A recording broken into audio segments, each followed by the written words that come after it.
बरेली में सावन माह के तीसरे सोमवार को बम बम भोले हर हर महादेव के जयकारे गूंजते रहे। नाथ मंदिरों में भोर से ही भगवान शिव का जलाभिषेक शुरू हो गया। दोपहर तक मंदिरों में भक्तों की कतार लगी रही। इससे पूर्व शहर से गंगाजल लेने गए कांवड़ियों की शाम से देर रात तक वापसी होती रही। मध्य रात्रि के बाद नाथ मंदिरों के कपाट खुले तो शिव भक्तों ने हर हर महादेव उद्घोष करते हुए जलाभिषेक किया। सावन के तीसरे सोमवार को लेकर कांवड़ियों में काफी उत्साह दिखा। रविवार शाम से ही पूरे उल्लास और श्रद्धा के साथ कचला व रामगंगा घाट से कांवड़ियों की वापसी का सिलसिला देर रात तक जारी रहा। जत्थों के रूप में कांवड़िये नाथ मंदिरों पर एकत्र होते रहे और जलाभिषेक के लिए प्रतीक्षा करते रहे। इन कांवड़ियों के लिए कई मंदिरों पर भोजन और जलपान आदि की व्यवस्था भी की गई थी। बाबा अलखनाथ मंदिर की ओर से व्यवस्था की गई। दिन भर कांवड़ियों के आवागम से शहर की सड़कें गुलजार रहीं।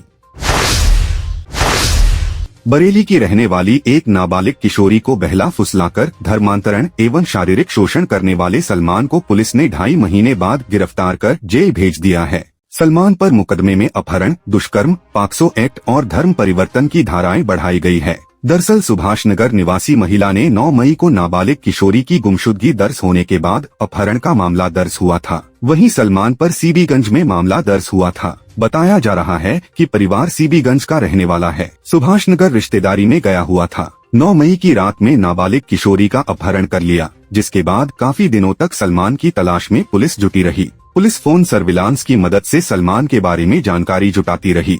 सलमान फरारी के दौरान हरियाणा और हिमाचल प्रदेश में रहकर अपनी लोकेशन बदलता रहा। जब सलमान को लगा कि मामला ठंडा हो गया है और पुलिस पीछे नहीं है, तब सलमान नाबालिग को लेकर बरेली आ गया और हिंदूवादी संगठनों को इस बात की जानकारी हो गई। इसी बीच पुलिस को सूचना दी गई और पुलिस ने आरोपी सलमान को गिरफ्तार कर लिया।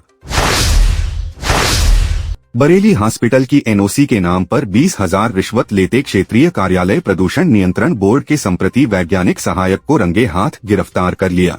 थाना इज्जतनगर में एंटी करप्शन ने भ्रष्टाचार निवारण अधिनियम के आरोप में एफआईआर दर्ज कराई है। आरोपी थाना पुलिस के लॉकअप में है। उसे जेल भेजा जा रहा है। किला में कल्लू मियां का तकिया हुसैनबाग के रहने वाले शाहिद हुसैन ने हॉस्पिटल के लिए अनापत्ति प्रमाण पत्र जारी करने के लिए क्षेत्रीय कार्यालय प्रदूषण नियंत्रण बोर्ड के ऑफिस में आवेदन किया था। एनओसी जारी करने के बदले प्रदूषण विभाग के संप्रति वैज्ञानिक सहायक विपिन कर्णपाल ने 20,000 की रिश्वत मांगी। इसकी शिकायत शाहिद ने एंटी करप्शन के सीओ यशपाल सिंह से की। इसके बाद रिश्वतखोर को पकड़ने के लिए पूरा जाल बिछाया गया। सोमवार को ट्रैप टीम प्रभारी इंस्पेक्टर काशीनाथ उपाध्याय ने टीम के साथ विपिन कर्णपाल संप्रति वैज्ञानिक सहायक क्षेत्रीय कार्यालय प्रदूषण नियंत्रण बोर्ड को 20,000 रिश्वत लेते उनके ऑफिस से ही रंगे हाथ गिरफ्तार कर लिया।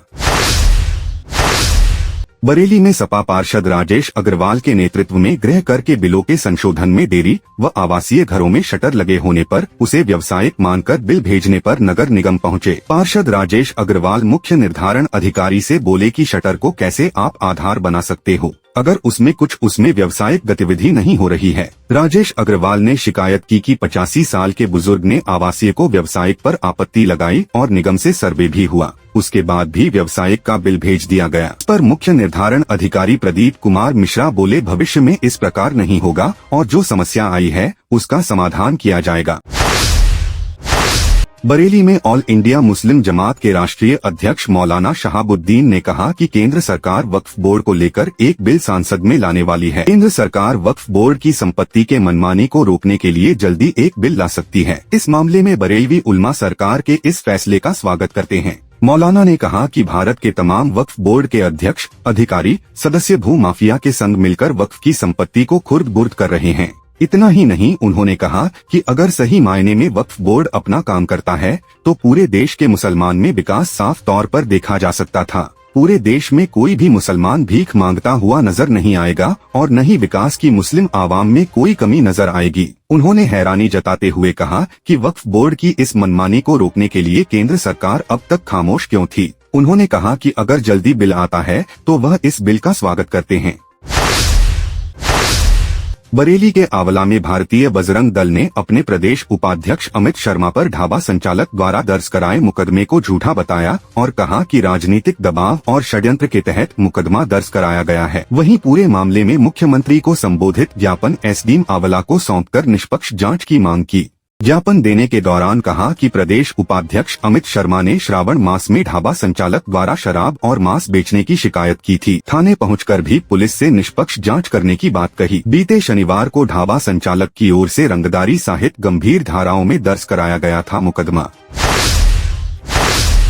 लखनऊ की हिंदू युवती को बरेली में जिहादी जाल में फंसाकर हैवानियत का सनसनीखेज मामला सामने आया है। सब्जी विक्रेता आरिफ और उसके भाई तालिब कई दिन पीड़िता को बंधक बनाकर उसका गैंगरेप करते रहे। घटना से हिंदू संगठनों में उबाल है। पुलिस ने केस दर्ज कर आरिफ तालिब की तलाश शुरू कर दी है। पुलिस के मुताबिक लखनऊ की हिंदू युवती बरेली के फरीदपुर कस्बे में किराए पर रहकर गुजर बसर करती है। पास की मंडी में सब सब्जी लेने जाती थी। सब्जी विक्रेता आरिफ ने उसे गुमराह कर अपने जाल में फंसा लिया और बहला फुसलाकर उसका अपहरण कर लिया। आरिफ युवती को अपने गांव भगवंतापुर ले गया, जहां उसका भाई तालिब भी मौजूदा था। पीड़िता ने पुलिस को बताया कि सब्जी विक्रेता आरिफ और उसके भाई तालिब ने उसे बंधक बनाकर उसके साथ सामूहिक दुराचार किया। विरोध पर उसे हत्या की धमकी दी। गांव के मकान में हैवानियत करने के बाद आरिफ तालिब उसे बरेली शहर में ले गया और जबरन उसको किराए के एक कमरे में रखा।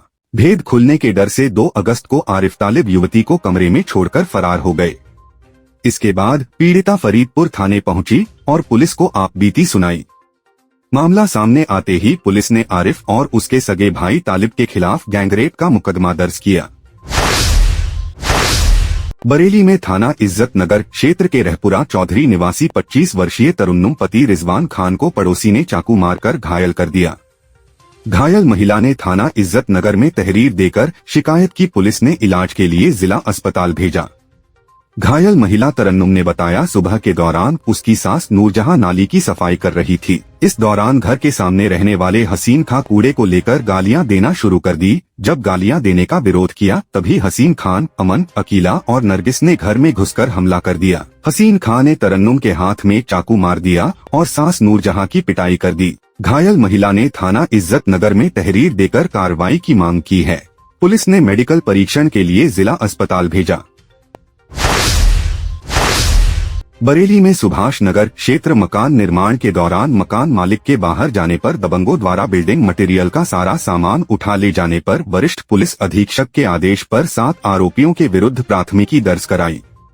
मामला थाना सुभाष नगर के बग्गा कॉलोनी सनैया धन सिंह का है। बेनीपुर चौधरी निवासी संतोष गोस्वामी ने बताया कि उन्होंने एक प्लाट कुछ समय पूर्व खरीदा था, जिस पर वह निर्माण कार्य कर रहे थे। इसी बीच किसी जरूरी काम पर जाने के कारण इलाहाबाद चले गए। इसी दौरान थाना बारादरी के चक महमूद निवासी असलम, साबिर, वाजिद, आसे आलम, अकरम अपने अन्य 2 साथी नीरज पटेल तथा रिंकू कनौजिया की मदद से पड़ोस के प्लाट में बने प्रमोद के मकान का ताला तोड़कर रखे सामान 20 बोरी सीमेंट, 7000 ईंटें, 2 ट्राली बजर फुट तथा 1 ट्राली बजरी लूट कर ले गए।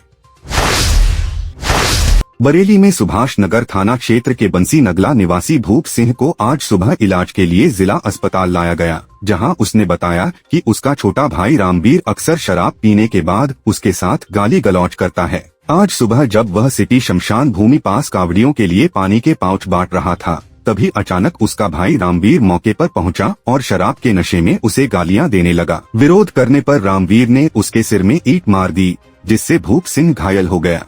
घटना के बाद रामवीर फरार हो गया। उसने घटना की शिकायत पुलिस से की। पुलिस ने उपचार के लिए जिला अस्पताल भेजकर आरोपी रामवीर को गिरफ्तार करने की कोशिश शुरू कर दी।